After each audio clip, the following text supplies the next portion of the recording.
Halo semuanya, di video kali ini aku akan menjawab pertanyaan UTS Ilmu Perpetaan. Sebelumnya, perkenalkan nama saya Rani Aprilia Indriani dengan NIM 2403080048.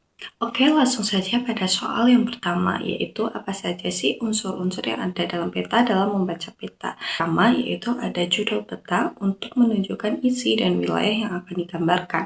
Yang kedua, ada skala. Nah, skala ini sendiri untuk membandingkan jarak peta dan jarak sebenarnya. Di skala itu sendiri ada skala garis, skala angka, dan skala verbal. Dan yang ketiga itu ada tanda arah atau orientasi untuk mengetahui arah mata angin seperti utara, selatan, timur, dan barat. Keempat yaitu ada simbol dan legenda peta. Simbol itu sendiri untuk menunjukkan tanda-tanda grafis seperti tanda segitiga dan legenda untuk memberikan keterangan dari simbol, yaitu tanda segitiga untuk menampilkan atau menggambarkan tentang gunung.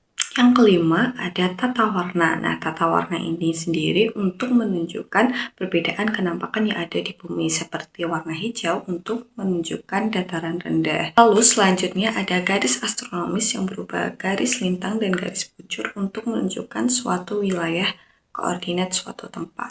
Kemudian terdapat inset peta yaitu untuk menunjukkan perbedaan dari peta wilayah utama dan peta wilayah lain.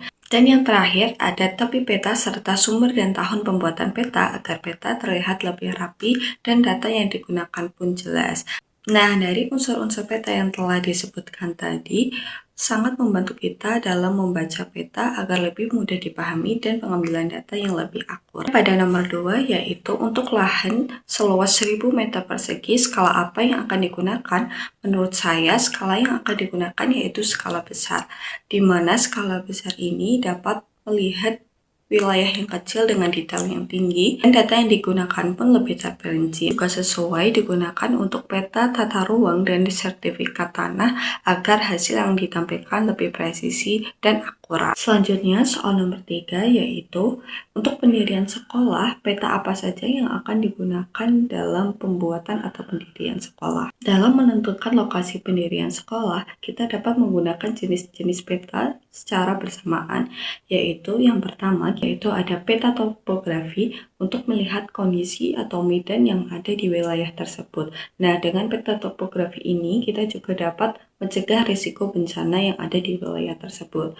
Nah, yang kedua yaitu ada peta administratif. Nah, peta administratif ini untuk mengetahui batas-batas wilayah yang ada di wilayah tersebut dan status zonasi yang ada di wilayah. Selanjutnya ada peta tata guna lahan untuk mengetahui apakah lahan yang digunakan apakah sudah sesuai untuk bangunan pendidikan yaitu sekolah. Ada peta transportasi untuk mengetahui aksesibilitas keterjangkauan dari siswa untuk menuju ke sekolah apakah mudah ataupun tidak. Nah, selanjutnya yang terakhir yaitu ada peta demografi untuk mengetahui kepadatan penduduk yang ada di wilayah tersebut dan mengetahui potensi siswa yang akan masuk pada sekolah tersebut sedikit ataupun banyak. Nah, dengan menggabungkan kelima jenis peta, diharapkan lokasi pendirian sekolah ini dapat terlaksana secara tepat, efektif, efisien, dan strategis. Soal nomor 4, proyeksi apa yang biasanya digunakan untuk melihat wilayah yang ada di kutub? Untuk wilayah yang kutub, biasanya proyeksi yang digunakan yaitu proyeksi azimutal.